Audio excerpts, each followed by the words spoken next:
Hi hello నమస్తే welcome to our channel Ragadeepthi allrounder. నేను మీ రాగదీప్తి. ఈరోజు మీ అందరి కోసం ఒక స్పెషల్ తీసుకొచ్చా అండి. చూస్తుంటేనే అర్థమైపోతుంది కదా, ఎంతమందికి అర్థమైందో కామెంట్ సెక్షన్లో తెలియచేయండి. స్టార్టింగ్లోనే మ్యాక్సిమం అందరు గెస్ట్ చేసే ఉంటారు. ఇది ఫిష్ కర్రీ అనమాట.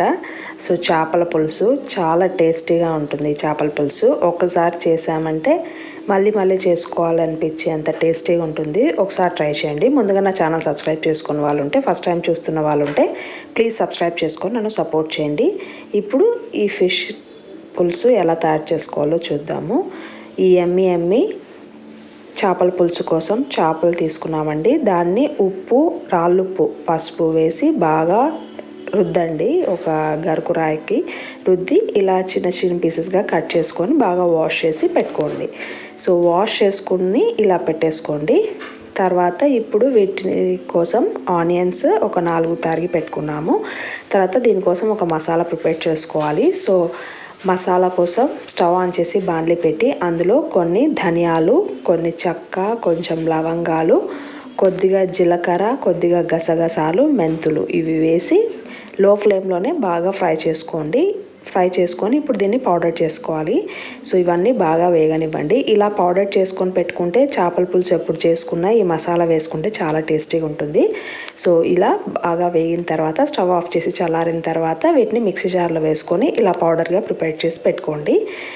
ఇప్పుడు మనము చేపల్ని ఫ్రై చేసుకోవాలి. ఫ్రై చేసుకున్న చేపలతో చేపల పులుసు చేసుకుంటే టేస్టీగా ఉంటుంది. అందుకని స్టవ్ ఆన్ చేసి కడాయి పెట్టి మన గ్రేవీకి ఎంత ఆయిల్ అయితే పడుతుందో అంతా వేసుకోండి. ఎందుకంటే ఎక్కువ ఆయిల్లో డీప్ ఫ్రై చేస్తే ఆయిల్ అంతా వేస్ట్ అయిపోతుంది ఫిష్ ఫ్రై చేస్తే. అందుకని మీ గ్రేవీ కన్సిస్టెన్సీకి తగ్గట్టు ఆయిల్ వేసుకొని ఫిష్లన్నీ వేయించుకొని పక్కన పెట్టేసుకోండి.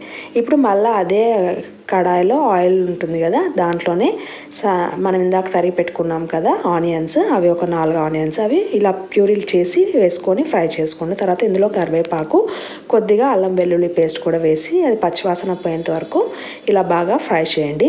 తర్వాత కొన్ని పచ్చిమిరపకాయలని ఇలా కట్ చేసేసుకోండి. తర్వాత కారం వేస్తాము. అందుకనే చూసుకొని వేసుకోండి, కారం పొడి వేస్తాం కాబట్టి. తర్వాత ఇందులో కొద్దిగా పసుపు కూడా వేసి ఫ్రై చేసిన తర్వాత బాగా పండిన ఒక 3 టొమాటోస్ని ఇలా ప్యూరీ చేసి వేసి కర్రీకి సరిపడా సాల్ట్, రాళ్ళుప్పు వేసాము. తర్వాత ఇక్కడ కారం పొడి వేస్తున్నాము. మేము స్పైస్ లెవెల్ ఎక్కువ తింటాం కాబట్టి 3 స్పూన్లు వేస్తున్నాం. తర్వాత మీ స్పైస్ లెవెల్ తగ్గట్టు వేసుకొని కాసేపు ఉడికిన తర్వాత ముందుగా నానబెట్టుకున్న చింతపండుని ఇలా పులుసులాగా చేసి ఆ నీళ్ళు ఈ గ్రేవీలోకి వేసి ఈ గ్రేవీ అంతా ఇలా ఉడుకుతున్నప్పుడు ఇందాక వేయించిన ఈ ఫిష్లు ఉన్నాయి కదా, ఆ ముక్కలన్నీ వేసి గెంట పెట్టకుండా మధ్యలో ఇలా బాండ్లీ మొత్తం ఇలా అంటుండండి. గెంట పెడితే ఏమవుతుందంటే ముక్క విరిగిపోతుంది. ఫైనల్గా ఇందాక మిక్సీ పట్టుకున్న పౌడర్ ఉంది కదా, అది కూడా వేసేసి సన్నగా తరుక్కున్న కొత్తిమీర కూడా వేసేస్తే కాసేపు ఈ ముక్కలు ఉడికేంతసేపు ఉడికించుకుంటే మన టేస్టీ అయిన ఫిష్ పులుసు రెడీ అయిపోతుంది. ఎంతమంది తలలు కూడా వేసుకుంటారు ఫిష్ ఫ్రైలోకి, ఫిష్ పులుసులోకి కామెంట్ సెక్షన్లో తెలియచేయండి.